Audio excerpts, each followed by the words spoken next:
Ryan Berg, who is the director of the Western Hemisphere program at the Center for Strategic and International Studies. So I'm really glad to have you guys here. I've been looking forward to this discussion for a couple of weeks. When we do these pivotal states sessions, I always like to start with questions about America's interests and what America's interests are when it comes to Venezuela in particular in this case. It's obviously always possible to name a long list of things that could be considered American interests, but I'm interested in identifying what are the core things that matter to the United States right now. Ryan, would you be willing to get us started in thinking that through? What are America's core interests when it comes to Venezuela? Well, thanks so much, Chris, for having me, and it's always a pleasure to share the stage with Carolina. I think this is a really important conversation, and it comes at a really important time as well, as we're a little over a week out now from when the Biden administration has to make this very important decision on the continued relief of the sanctions effort that had started 6 months ago, or to snap back in light of the fact that the Maduro regime has not, in fact, upheld its commitments made in the Barbados Agreement. But to your question about what the U.S. strategic interest is in Venezuela, I think, first off, I would say it's largely similar to what it is in Latin America writ large. It's democracy. We have an interest in ensuring that strong democratic principles are upheld in Venezuela. Of course, those are what we're here to talk about today because they're most lacking.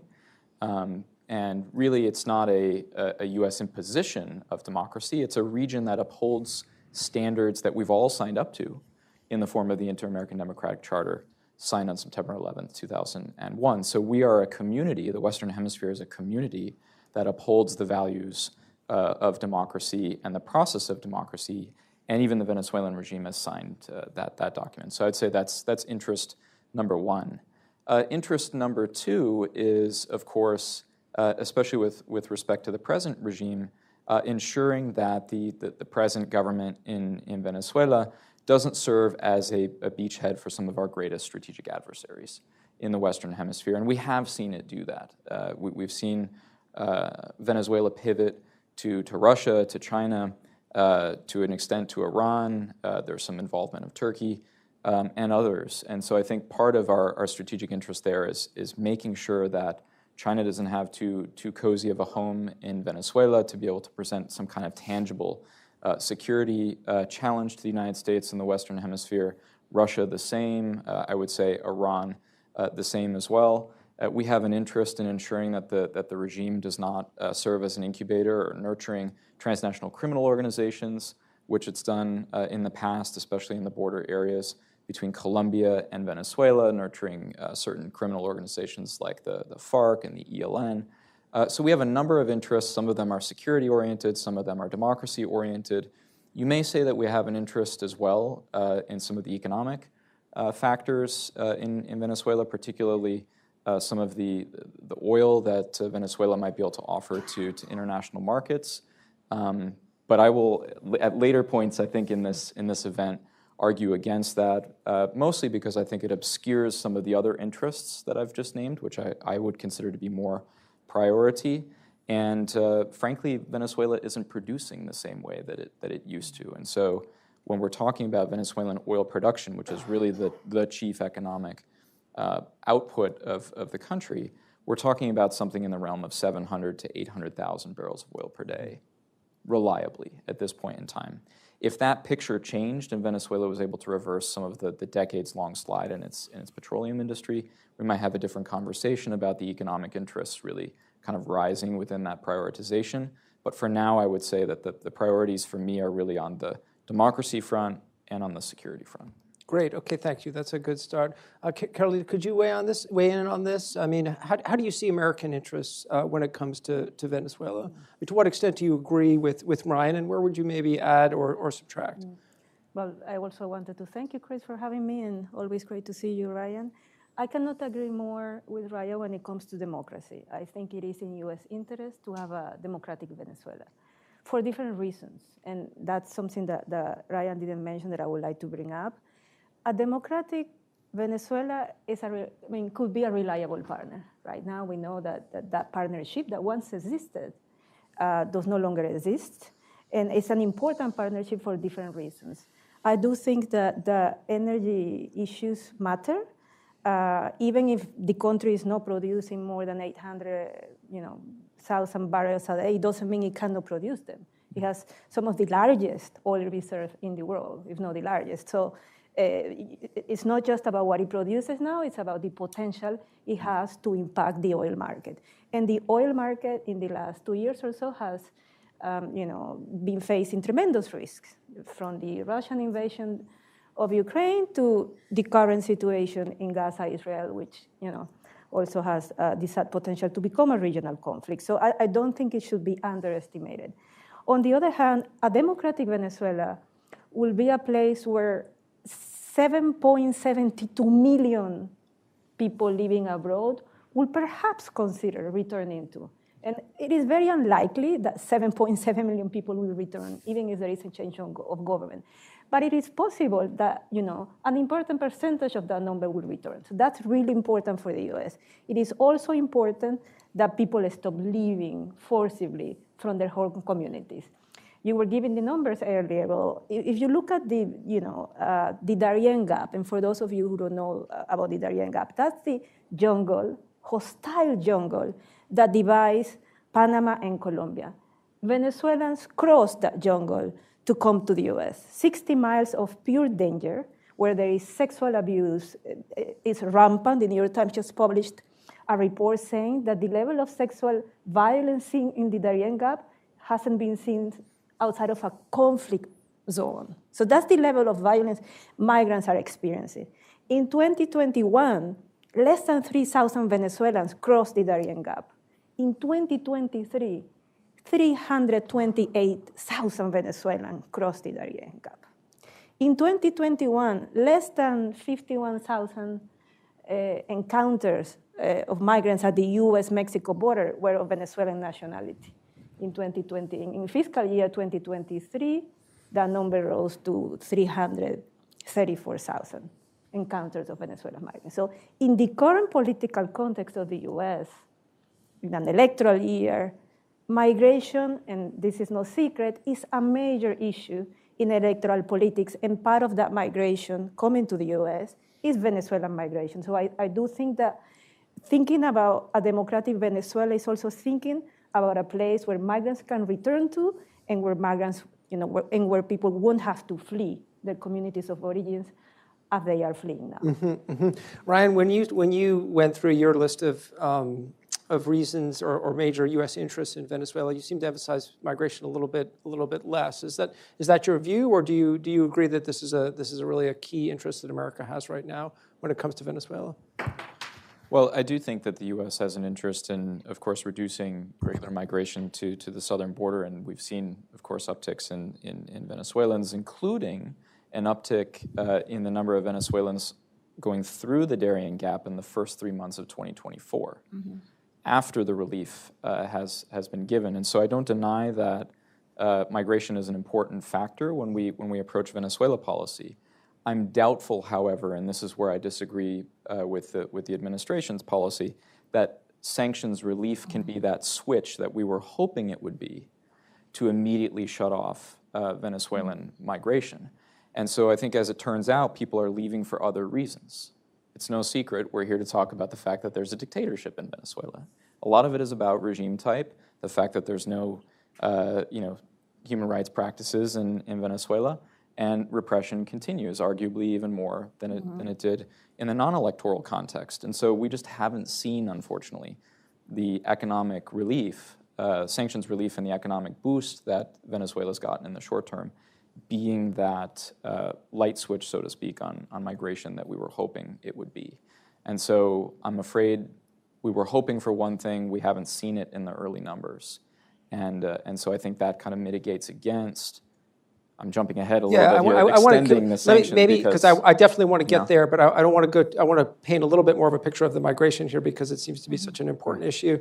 I mean, and you both talked about the extent to which we see growing numbers of migrants coming to the United States, but there's also a regional element to this, right? I mean, there are some over 7 million, if I remember correctly, Venezuelans who are now living elsewhere in the region, and this has an impact not just on the region, but also on America's relationship with countries like, Mexico, Peru, Colombia. Is that correct, Ryan? Absolutely. I mean, I think so. There are about 3 million, just shy of 3 million in Colombia, about 1.5 in Peru, almost 1 million in Ecuador, something like 500,000 in Brazil, maybe a little less. Chile's and Argentina are hosting quite a few Venezuelans. So this is something that's affected the entire region. The U.S. and Spain, and so insofar as we have individual relationships there that are affected by that, of course, migration is part of this. Part of the approach then to some of the countries that are housing Venezuelan migrants has been on the migration front, encouraging them both financially and otherwise to regularize the status of Venezuelan migrants, to bring them into government programs, to bring them out of the shadows. And to try to reduce xenophobia in countries like Colombia and Peru, where we've seen incidents where xenophobia has increased in some of those countries. So, of course, it's affected our bilateral relationships with other countries in the region as well. Carolina, can you comment on that also, on the impact of this, this massive outflow of people trying to, escape the conditions in Venezuela? On our relations with other nations in Latin America? And some clarifications in the numbers, if I may, because it's important that we understand this. The main receiving country of Venezuelan migrants and asylum seekers is the country next door, Colombia, 2.8, 2.9 million. Then Peru, which is another country that is relatively close by, if you go by bus. There are also large numbers in Ecuador, which is in Ecuador, in Chile, in Argentina. But I want to state this, the data shows. The U.S. became the third largest receiving country of Venezuelan migrants. We're talking about almost 800,000 people now. Okay. That's more than Ecuador. So this was unthinkable 5 years ago. So that change, of the U.S. becoming the third largest receiving country has an impact on politics, both internally in the U.S., but also in the region. And in the same way that I think the U.S. will benefit tremendously from a democratic Venezuela, it is very clear that the countries in the region will also benefit from a democratic Venezuela, because the truth is that the main, number of Venezuelan migrants are still in South America. Around 80% are in South America. And these are developing countries, facing many needs and lack of services, et cetera. And now they have a foreigner population, a large one, that also needs goods and services to survive and to be able to, and they need policies to be integrated into these economies. And unfortunately, we don't see much of that happening. And as Ryan was saying, xenophobia is growing in many of these receiving countries, et cetera. So I think the issue of migration, especially given the recent data that we have been looking at, is an issue that is going to be very present in the mind of policymakers in Washington, in Colombia, in Brazil, in Peru, when it comes to analyzing their next steps around their relationship with Venezuela. And obviously, democracy has been another big interest that you both identified. It's obviously something that you can't help but desire for the people of Venezuela. Maybe we can talk just briefly about, how democracy fell apart in Venezuela. I mean, Ryan, do you have a theory of the case? I mean, what happened? I mean, I remember knowing Venezuelans back in the 1980s and, always having a very positive impression of the nation. In brief, without having to review 20, 30 years of history, I mean, what happened here? And what would it take to get back? Well, let me just hit on the salient points and then answer right away your final question. More than one election, of course. I mean, democracy is more than just a process, right? It's much more than that. And so we've been operating under a theory of change thus far, that the process begins with a democratic election, but it certainly doesn't end. The redemocratization of Venezuela doesn't end with one free and fair election.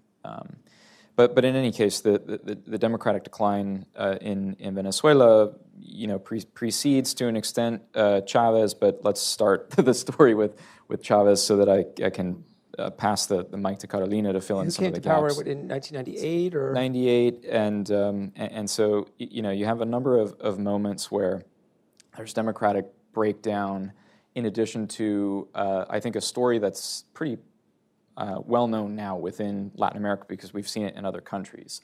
Populism, charisma, quite a few resources at his disposal, the institutional declines that we saw throughout the years, the growing sort of attacking of civil society and the media, slowly closing civil society and political space. This all took place over a period of time where Venezuela is experiencing an oil boom, and so there's plenty of resources at Chávez's disposal to create all sorts of programs where he's spending, literally billions of dollars, creating free housing, free healthcare systems, educational systems, and so on, which is of course increasing popularity. But at the same time, there's less of a sense of accountability, institutionally speaking, in terms of Chávez. When he dies in 2013 and passes the baton to his preferred successor, Nicolás Maduro, the rug is pulled out from Venezuela in terms of oil, and oil being the bonanza, the boon that helped the Venezuelan state spend so much money. The rug is pulled out. There's a collapse in prices, and Maduro becomes more and more repressive. And in fact, one thing that people often don't realize is that the regime is currently in The Hague. It's at the International Criminal Court for Suspected Crimes Against Humanity. Those actually were committed in 2017, right? Many people think that they're being investigated for more recent things, but we're talking back in 2017. So very shortly after, the point I'm trying to make is very shortly after Chávez passes the baton, things become very much progressively more repressive under Maduro. And there was a rigged election in 2014, there was a rigged election in 2018. I fear we're moving towards another rigged election. And so, throughout this time, just to make the story short and try to fit it into a couple of minutes, we've seen institutional decline, we've seen the way that populism can basically make leaders unaccountable in terms of their behaving institutionally. And we saw that all take place in a context of quite a bit of resources to spend. And as those resources decline because of the oil, first the crash in oil prices, and then I would consider it to be the mistakes made in economic policy under Chavismo that led to the decline in the oil industry. There's less money to spend, and the way that the regime makes up for lack of popularity is with growing repression. Okay, good. I want to get to the immediate policy question that I raised, but Carolina, just to stay for a minute or two more on democracy in Venezuela. I mean, what does a good path ahead look like? What's realistic? I mean, are we talking about a revolution, or is this just more of a gradual reform towards better governance and rights for the people of Venezuela? I mean, what does it look like? Yeah. For Venezuelans, the word revolution is a complex one, so I probably wouldn't use it. But I think there is the belief, right, that we can democratize Venezuela after an election, and I agree with what Ryan said, that the deterioration, not just of the economy, but of democratic institutions is overwhelming. I mean, we have a government that controls all branches of power, right, and that also controls the military. Or the military controls the government, depends on your point of view or reference. But the truth is that you have a highly repressive authoritarian government in charge, correct? And if there is one thing we know in politics and the history of Latin America, is that authoritarian leaders have one purpose, and that is to remain in power, correct? Which is what we're seeing right now, Maduro basically playing around with electoral rules, changing the rules of the game, putting all the potential and possible barriers to stop the election from being fair and transparent and free. Yet, I think this is also one of the few and best chances that we have had in a very long time to see democracy in Venezuela at least restart again. Of course, the big question is, how do we get there? How do we make sure that on the 28th of July, when presidential elections will be held, we have the best possible conditions that are allowed in an authoritarian country, okay? Because these elections are not going to be free, fair, and perfect. Venezuela is not a democracy. But there are some positive signs that we have seen in the last few months after negotiations, after the involvement of different political, international and national actors that have opened opportunities that we did not have before. And I think that is the path forward if we want a transition to democracy that is also gradual, just as democratic decline was, and that is peaceful, which is another really important thing that I think most Venezuelans want. So the Biden administration should be trying basically to foster that gradual movement towards democracy, but in the process, obviously, do it in a way that doesn't result in violence, but also makes progress on the broader challenge of migration, which is really that is a very immediate and concrete impact that the situation in Venezuela is having on the United States and on American politics. Is that about right? Well, I think if you want to defend and promote democracy in another country, you do it through democratic means. And I think the support of the Biden administration to the electoral process has been key. Mm-hmm. And the support of the Biden administration to the democratic actors within the opposition has been key. Sanctions are a tool of its foreign policy. And as a tool, it should be used as such, not as a means or as an objective in itself. Sanctions to punish. Well, clearly, after how many years of sanctions now? Since 2017 at least. Well, 2013 if you think of the first sanctions. Maduro is still in power. And that is the reality and the result of this process. But we want a change. I mean, Venezuelans want a change. All the polls clearly say that Venezuelans want to vote and that if there is the right candidate of a unified opposition, Maduro will not be able to win these elections if Venezuelans go out and vote massively. I think the US needs to, yes, lay the ground and support that democratic opposition that is, with a lot of obstacles, trying to get to July 28th with the best possible conditions. And of course, continue to support civil society because human rights defenders, academics, leaders of NGOs, activists, et cetera, are also organizing themselves in the country to make sure people can register and vote. It's not going to be easy, but it's possible. So let's go directly to the decision that's facing the Biden administration. And just to sketch again for people who may not be super familiar with it, very heavy sanctions were imposed on Venezuela during the Trump administration. And those remained in place early on in the Biden administration, but over the course of 2022 and 23, there were actually secret negotiations that were going on, which resulted in an agreement between the opposition and the Maduro regime that was intended to open up some of the space that you're talking about.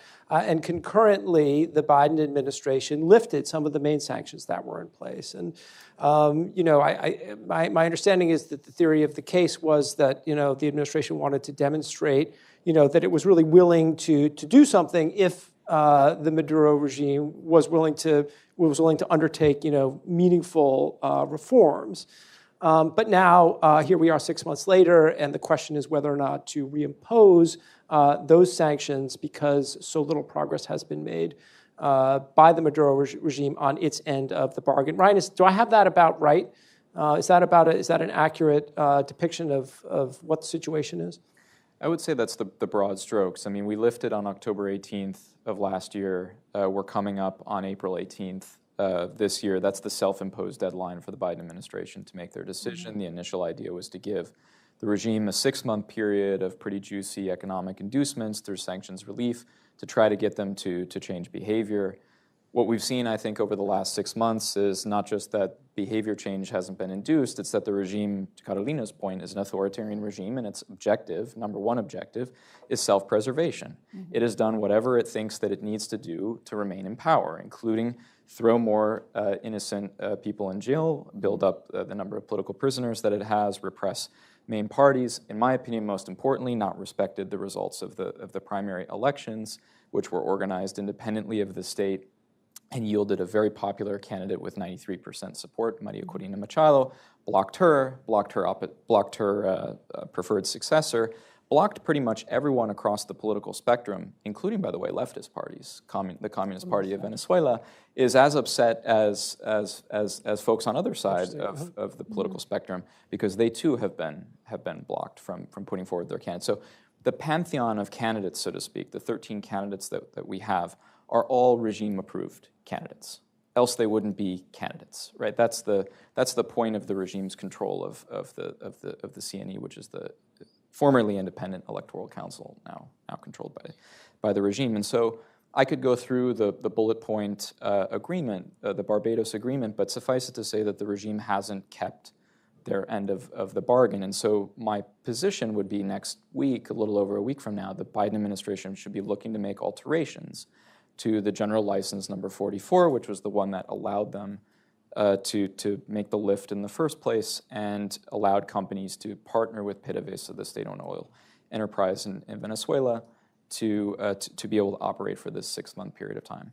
Monetarily, the estimate was between $6 and $10 billion of economic value in that 6-month window.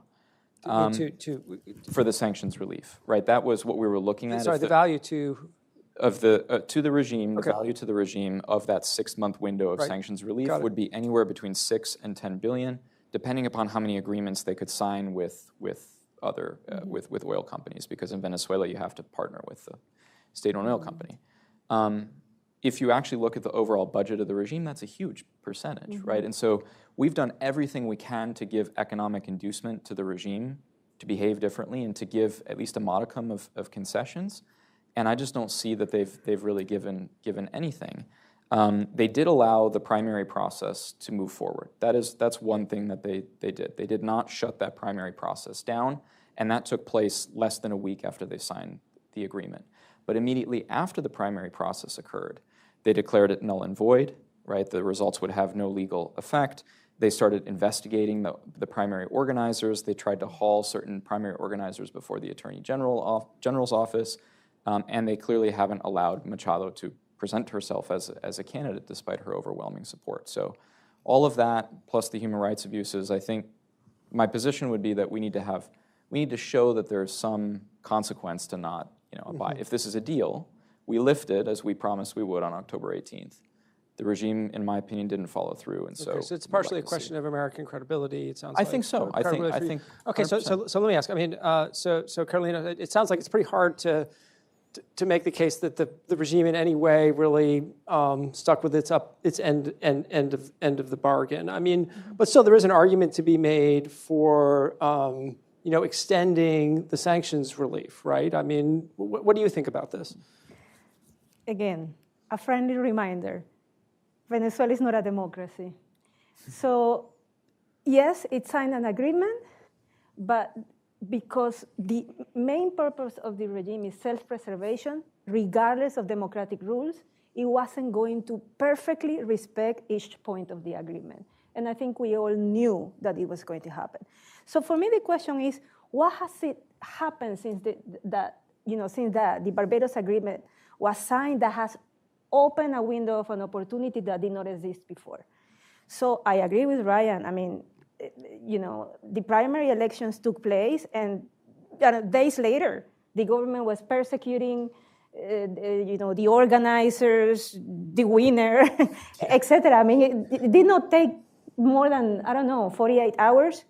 But I have to say one thing: for anyone watching Venezuelan politics in the last 10 years, the primary elections have been one of the most significant events of the decade. Because in a country with a humanitarian emergency, and you need to think about that, that's why so many people are fleeing, and besides also the authoritarian nature of the country, of the government, to be political or to be politicized in an environment where you have to fight to send your kid to school, you have to have 3 jobs to make $10 a month, where 1 out of 3 Venezuelans is food insecure, it's very difficult to be politically active. And the primary did something that we hadn't seen in years. It re-energized the society at the political level. And that was possible because there were negotiations. So even if the regime did not live up to its end of the bargain, we still see benefits from But it's a tremendous benefit. Because for the first time in years, people saw that the opposition had a chance to stand against the regime. And Maria Corina Machado, who is, of course, the winner of this exercise, a citizen exercise, because that surprised everybody, by the way. People thought that they were going to be a disaster, that people were not going to vote.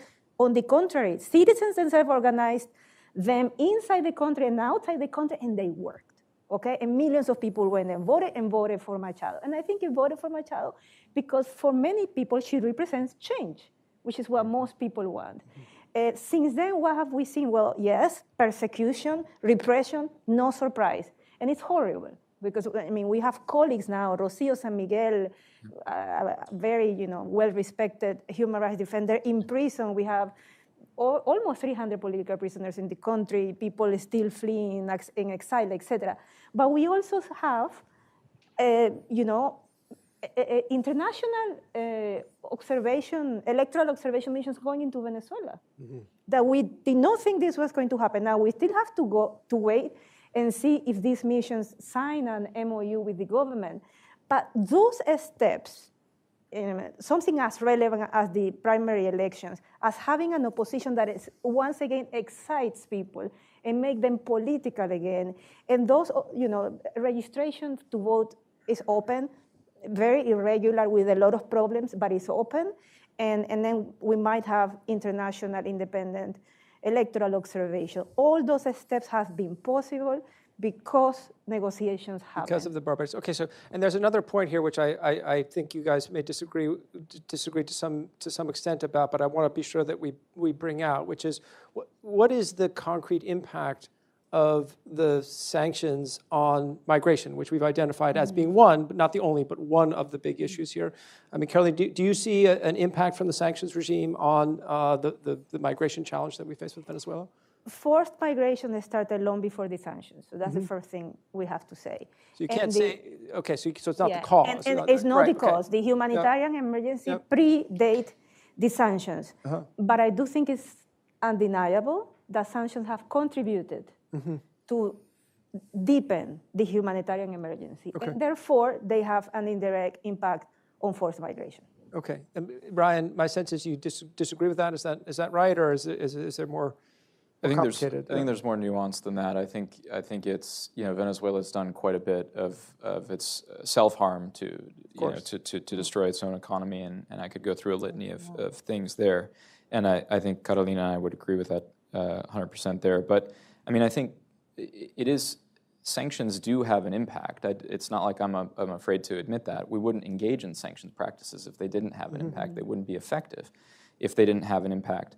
Where I disagree with Carolina is I don't think this is a question of whether we negotiate with the regime or not. That's not the question. The question is whether we think within the context of that negotiation that we've already had with the regime and continues to be ongoing, whether they've upheld the commitments that they said they would within the time frame that we set. And I think when you're dealing with authoritarian regimes, of course there are going to be violations, right? We all expected, no one expected the Maduro regime to, dot all the I's and cross all the T's. But I think you would really have to have a level of tolerance that, for me, I just can't go to extend in a clean way GL44 on the 18th of April. I think the message that it would send to other authoritarians on whom we also have sanctions and we're trying to use them to negotiate certain outcomes and certain concessions is that when the U.S. sets a timeline for negotiations and when the U.S. sets certain commitments that we expect them to abide by and then they don't abide by them, well, then there's a precedent there for not snapping back the sanctions. And I do worry about that. Okay. So can you talk a little bit then about sort of your alternative strategy here? We don't know what decision the Biden administration is going to make, but alternative to where we are right now, reimposition of sanctions, and then what? Where does this lead us, and how? Well, I think we've run this experiment now for a little over a year. 6 months was the period of the sanctions relief, but we've been negotiating with the regime for a while. We've been hoping that the results would be different than what we experienced in the previous administration. And so we had a maximum pressure campaign. Unfortunately, we didn't get political change in Venezuela. We've had a set of negotiations. It doesn't look like we're on the path to get political change there. And so there are some people who I think will say our policy matters a lot less than we would like to think, because the regime is going to do what it wants. Maybe we just overall have less influence than we would like to believe. There are many folks who are going to take that away as the conclusion. And from that conclusion, or from that premise rather, they're going to have various conclusions. One is going to be that we should keep the sanctions lifted because they do more harm than good.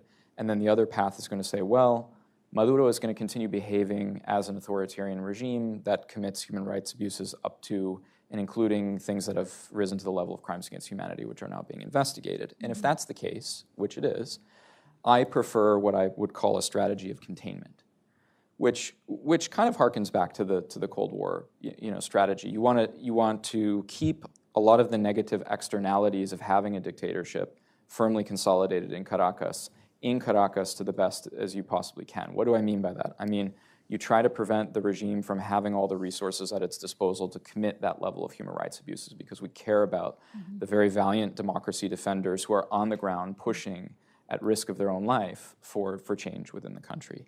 But you also want to prevent them from providing a beachhead to China and Russia. As I mentioned in my opening remarks, you want to prevent them from having ample resources to fund criminal groups and terrorist networks throughout the Western Hemisphere. And you also want to prevent them from engaging in things like extraterritorial assassinations, which they most likely did against an individual named Ronald Ojeda in Chile. And if you have a certain set of sanctions on the regime, you are making it more difficult for them to have the resources to engage in that kind of behavior. And that's a short and medium-term goal, while the long-term goal, I think, should remain democracy promotion, even if you recognize in the shorter term that the regime is consolidated, and unfortunately, we might not have the current auspicious moment to see that. So I guess my question is, so if the theory is you're putting pressure on the regime, and it seems like you accept that at least in the near term, it's not going to make the governance better in Venezuela. Economic conditions will get worse as a consequence of the sanctions. That's part of the pressure. Migration is probably also going to get worse, and certainly it's not going to get better, right? So we just have to accept that in this strategy. Is that right? I think what we've seen in the first 6 months of the sanctions relief is that sanctions relief is not the light switch that we hoped it would be on migration, right? Like I said, we've seen the registration of more Venezuelans going through the Darien Gap in the first 3 months of 24 than we did during the same time period in 2023. And so it's not that easy. And Maria Corina Machado herself gave a very important interview to Andres Oppenheimer, a Miami Herald columnist, and she said a rigged election in Venezuela is the type of precipitating event that could trigger a massive outpouring of migration. And I think she's 100% right about that. People lose hope, and they leave, and I can't blame them. Right? Obviously, very and very so complex. I think that's the tricky part here is it's just not so easy to say we'll lift and we should see fewer Venezuelans at the southern border, and countries and regions should see fewer Venezuelans at their borders. It's a lot more nuanced than that. Very interesting. We have some interesting questions coming in here. Let me before we turn to these questions, and please, I'll encourage our audience to submit your questions online, whether you're here in the room or whether you're watching online, and we have them filtering in electronically here to me on the stage. I want to talk a little bit about Russia and China's role here, because it occurs to me that part of Ryan, which you've identified as waning U.S. influence in Venezuela, is partially due to the fact that there is an alternative to the United States. And I'm not saying that's one that I favor, to be very clear, but that a country like Venezuela can look to Russia and especially to China, to some degree even to Iran, for support when we impose these sanctions. Is that accurate? And what do we make of that? Carolina, do you have thoughts on this? Yeah, well, it already did it. Yeah. I mean, there will be nothing new about Venezuela looking for support from China, Russia, Iran, and a lot of black market if it cannot sell its oil to the United States. I mean, the last few years show that that's exactly what the government does. It does create a major deficit in its income because it sells oil at discounted prices to China, to India, etc. But the country continues selling oil even with the sanctions. No, I do want to refer to something that Ryan said earlier. Just for the record, I'm not saying that on April 18th the U.S. should lift all sanctions and continue business as usual. What I'm saying is that because of the small window of opportunity the country has, it needs to craft a smart response to the situation. And I don't know if a Cold War framework as containment will be the best solution to what is happening now. I think looking for the transformation of the political conflict is perhaps a better framework. But the relationship between Russia, between Venezuela and just Russia and just China, to put on your last point, which is an important one, and you believe that the United States needs to be more engaged with Venezuela in order to encourage that transformation. I think it needs to be I think it needs to be engaged with the democratic opposition, listen to what they need, support their, act Does as a the opposition convener. want the United States to reimpose sanctions? I think there are different groups in the opposition, okay. But I think what we do know, and I will insist on this, to the end of this event, Venezuelans want to vote, but Venezuelans will vote for a unified candidate. And it is clear that the opposition is having a difficult time choosing that person. And we run the risk of a person chosen, a person disqualified. Another person chosen, another person disqualified. But still, that will just show more and more the nature of the regime. What I think is the U.S. needs to continue engaging with the opposition for sure, with civil society for sure, but it needs to provide a platform for the government to go back to the negotiating table. Because the few things that have worked so far and that have been a game changer in Venezuelan politics, from the primary elections to electoral observation from international missions, have been accomplished because of those negotiations. Otherwise, I think we will be speaking about a Nicaragua scenario, and that is the least, desirable scenario of all. Okay, now, and I cut you off there on the Russia and China, which is actually my original question. Yes. So here's one of the concerns I have. So if we reimpose sanctions, and I see the credibility argument, and it's very interesting what you say, Ryan, but what's to stop Russia and China from just stepping in, saving the regime, and in the process gaining even more leverage over it? We did before, as I said. Russia, it's in the midst of a horrible war, so I don't know if Russian economic support and financial support to the government can be the same as it was 2 years ago. And China, I have to say, is a very pragmatic player, as we know in politics. Venezuela, the government has been, launching this attack against Guyana, the country next door, in the last few months. And we have seen that there were a lot of tensions last year. There are tensions again. I think it's a way for the government to diffuse attention, etc. But the truth is that Guyana has important oil reserve, and that is now exporting and producing more oil than Venezuela, correct?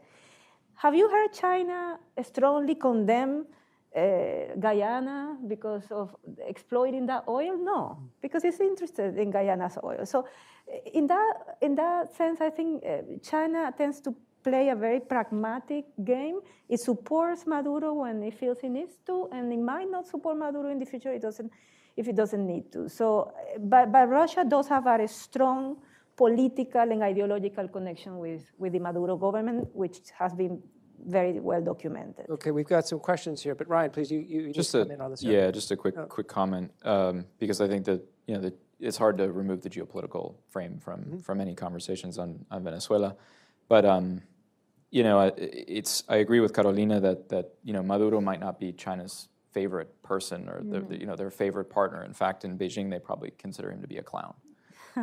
But he's their clown, right? And they certainly feel more comfortable with him than a situation of democratic change where the outcome is super uncertain, as opposed to the clown that they know in Caracas. One of the things that the administration said at the start of this process, and in fact even before the start of this process, was that the U.S. goal in approaching Venezuela was to try to cleave Russia and China away from Venezuela, to try to reduce that amount of influence. I share that strategic objective. I think that's a good one. But the problem that we're facing now is, I think, a kind of loose network of authoritarian alliances out there. They don't look like our alliances and partnerships, but it's China and Russia in their new infinite partnership, and then any other kind of countries they can bring along on the margins, the Irans, the North Koreas, occasionally the Venezuelas, into that group to challenge the global order, to engage in revisionism, et cetera, et cetera. So Venezuela's interests under the Maduro regime, and I think the way that Russia and China look at Venezuela as being an occasional traveler in that exercise, that loose authoritarian network, it's really hard to cleave Venezuela at present away from China and Russia. It's really hard to consider clever diplomacy that can somehow cleave them away. And I worry we think that we're more clever than we actually are. So again, manage your expectations on that one. I want to get to some questions from the audience here. We have a number of them to come in. Again, this is Pivotal States with the American Statecraft program here at the Carnegie Endowment. Really enjoying this conversation with Carolina Jiménez Sandoval and Ryan Berg about Venezuela. Let's start here. We've got one actually following up, Carolina, on something that you got us into a little bit earlier, which is Essequibo. This is actually a question from my colleague here at Carnegie, Chris Schell, and he wants to know, how does this play? I mean, how serious is Maduro about it? I mean, could he actually, take real action to seize it? Do you think that he's emboldened by, a sense that U.S. power in the region is waning? I mean, what factors are driving his bombast, or is it more than that on this issue?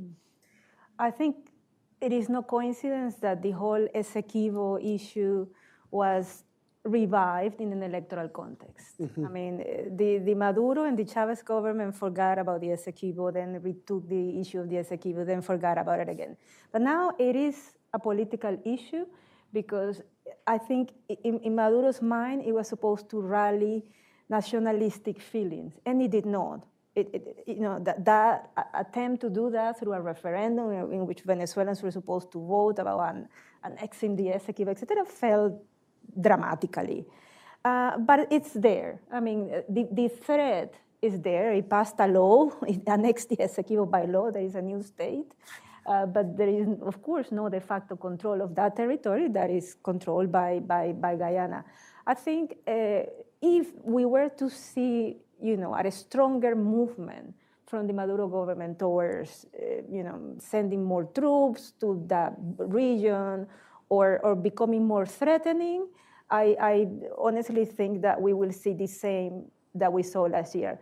Brazil, Colombia, and the regional neighbors, but also the Caribbean countries will step in.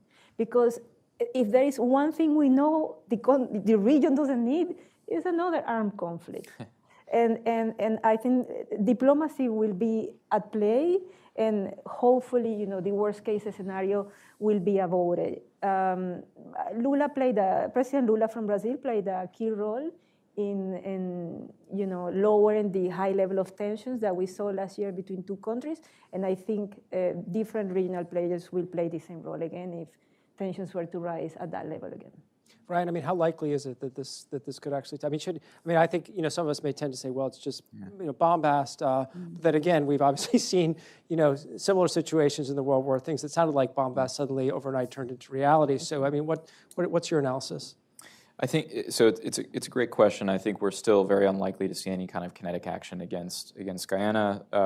First, because the state of the Venezuelan armed forces is not they're not a fighting force. They're better understood analytically speaking as a drug trafficking organization, as an organization that participates in any number of criminal activities. Morale is low, equipment is old. It's just, if you are stationed out there on the border near Essequibo, it's because you're doing penitence for something, right? You're trying to avoid getting dengue or malaria.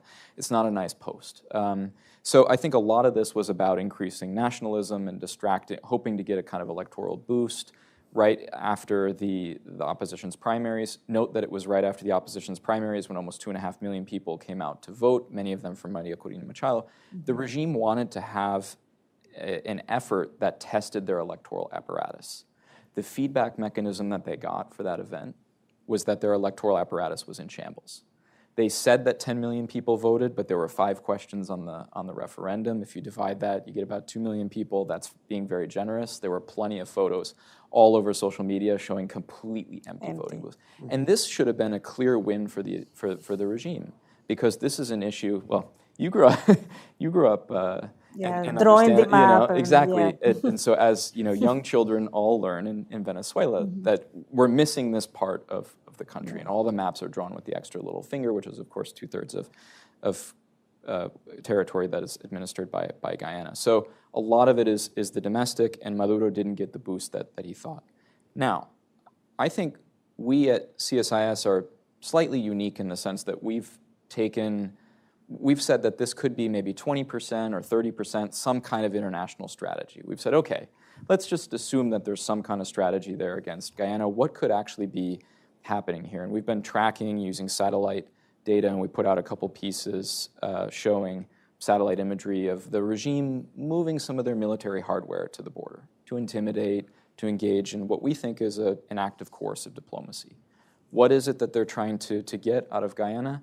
We're speculating that they might be trying to get some element of the resources that are being exploited in the Essequibo region. How might they do that? By increasing the cost, or the perceived cost, to Guyana of that military equipment being on the border, of exercises being done on the border, including in January, Chris, when Brazil was negotiating and arbitrating the two sides.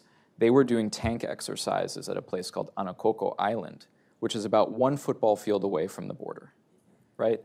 Not a very friendly, neighborly kind of thing to do if you're in Brazil negotiating peace terms and trying to climb back from escalation. So what we think Venezuela's goal might be is to get Guyana into a situation where they're actually negotiating over some of the territory, or negotiating over some of the claims that are currently in the International Court of Justice. Why? Because they might be able to get a better deal by negotiating bilaterally than they would be able to waiting to probably lose the case, right? And then have to explain to a population that's been told since they were very young that there's actually this other way that we draw the map, and we've been historically wronged, and so on. So the strategy is to try to bring military equipment to the border, do some exercises, build some infrastructure way out there in the middle of the jungle, and make Guyana think that there's a greater threat than there actually is. And so far, it hasn't amounted to anything. But there's a whole lot of nationalistic rhetoric going on if you follow Venezuelan Twitter and Venezuelan social media, where the general who's been put in charge of that area is tweeting every day that El Essequibo es nuestro, and look at these new buildings we're building out here in the middle of the jungle at this jungle warfare training school. Very very interesting and enlightening. Let me ask another question that combines a couple that we have here from the audience. About the role of regional powers in trying to make the situation better. I mean, we've talked about the impact of the conditions in Venezuela on a number of its neighbors and other nations in the region. But what is there a path where the United States can leverage its relationships with these countries towards some kind of a settlement or strategy that promises a better outcome in Venezuela? Carolina, what do you think? I think that is actually a very good strategy. When you think about, in thinking of the sanctions regime, there are individual sanctions that we in civil society support because they are usually targeting perpetrators of human rights violations, and sectorial sanctions. When you look at the individual sanctions, they're multilateral. The European Union has imposed these sanctions, Canada, Switzerland, and the US. And the sectorial sanctions as such are American sanctions, correct? They tend to create tensions with Venezuela's neighbors who feel that the US is extra limiting its power, etc. But the truth is that there is a different political landscape, especially in South America, since Lula da Silva took power in Brazil, Gustavo Petro in Colombia. And these are two really important leaders that speak to Maduro, unlike many others that have no connection with the Maduro government. Yesterday, Gustavo Petro was in Venezuela. I don't think anyone was expecting Petro to fly to Caracas. He did. They issue a very broad and general statement. But today, Petro revealed that he did not only speak to Maduro, that he spoke to the opposition as well.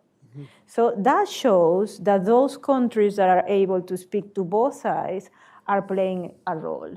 And of course, we cannot forget that the negotiations have been facilitated by Norway, for example. Right. That has also been a very key player and continues to be a very key player in this, political context. So I think supporting multilateral efforts and engaging regional powers is a good strategy for the U.S. to continue to follow. Mm-hmm, mm-hmm. Ryan, do you agree with that? I certainly agree that we've been trying really hard to get Lula to say something about Venezuela. We've been trying really hard to get Petro to say more about Venezuela, and recently they finally opened up about Maduro and the nature of the election. But it took a lot of effort, and the idea is that these are individuals that Maduro expects to provide him with cover should he steal the election. And so the importance of getting statements out there about the anti-democratic maneuvers and the human rights abuses that we've seen thus far is to put him on warning that he's not going to have that cover thus far. He's not going to have that cover should he steal the election. And we've finally gotten to a situation where I think both leaders are annoyed enough with Maduro that they're pushing back. The key question for me is, will they maintain that position after the election if he in fact rigs it or steals it? Will there be consequences, or will they kind of lapse back into the relationship that they had with Venezuela prior and thus not really impose any consequences on Maduro? I think that's one of the key questions now that we've finally gotten both governments to start issuing statements on Venezuela. It took a long time to get them to say stuff.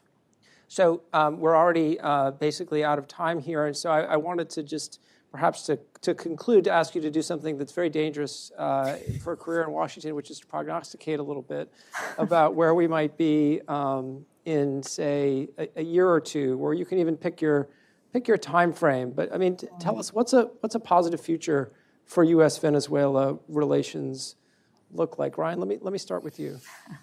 I'm going to do my best here, Chris, to not project hope as analysis, because I think that's a real danger here. My hope is, of course, for Venezuela to have a democratic flourish. But what's a realistic but hopeful scenario? But a realistic but hopeful scenario, I think, is if in fact Maduro steals the election, as I fear we are, rumbling towards a rigged election, that the theft is that the opposition does in fact so well, that Venezuelans, as Carolina said, are so enthusiastic about voting. They love Maria Corina Machado. They'll vote for anyone who she designates or endorses as a replacement, and so on, that there's an outpouring of support, that the regime gets caught stealing brazenly in election. And then we have probably a crisis generated within the ruling elite, where some individuals who are otherwise comfortable with Maduro start to say, maybe my future isn't with this guy, right? And 2030 is a long time. 2024 to 2030 is a long time. Perhaps we should think about a leadership change, or perhaps we should think about some behavior change to get some of these sanctions lifted, or to get a little bit more of an invite to some of these events in the international community, to be welcomed back to some of these fora. I think that would be a positive start for change. And by the way, there are other elections in 2025. I do agree with Carolina that we've rarely seen an opportunity like this. And in fact, the last piece that I published at CSIS says this could be the last opportunity for a democracy in Venezuela. And part of it, I think, is because Maria Corina Machado is just a generational kind of figure. She's very unique. She's managed to hold together a coalition that is notoriously fragmented in a way that I don't know how she does it. But all of the usual criticisms of the Venezuelan opposition in this electoral cycle do not seem to apply. And that's why I agree with Carolina that this is really an important opportunity. And I would hope that for Venezuela, that momentum, even if they lose the election, even if the election is rigged, carries over into National Assembly elections anticipated in 2025, and the opposition can continue to build momentum towards that long-term change that I was talking about. If political change isn't possible immediately, right, in the moment, you need to build the foundations for it in the future. Carolina, what's your vision for I will describe two potential scenarios very quickly. Okay. First scenario, 2024, Maduro wins the elections or is reelected. In Venezuela, presidential terms are six years. So that implies Nicolás Maduro stays in power until 2030.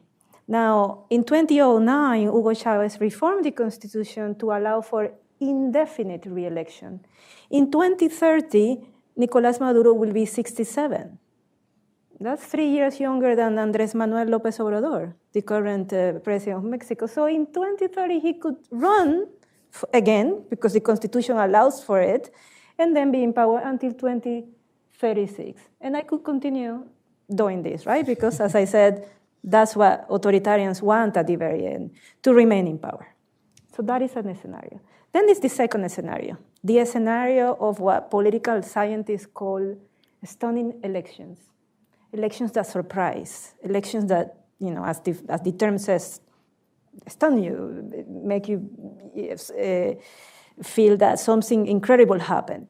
And that will only occur if Venezuelans go to the polls in massive numbers with a unified candidate with the support of the international community. So for the next 6 years, instead of thinking whether or not Maduro will run for elections in 2030 again, the Venezuelan people, the Venezuelan government, together with the international community, will be rebuilding democracy in Venezuela. Well, this has been a really fascinating conversation for me. Obviously, the issues are very complex, and the administration has got a really tough decision to make about whether or not to reimpose sanctions or to continue down the path that they started last fall. But perhaps after we know, we can reconvene at some point in a few months and continue it. I appreciate both of you doing this for us here at Statecraft program at the Carnegie Endowment. So thank you. Thanks very much, Chris. Thanks, Carolina. Thank you, Ryan. Thank you.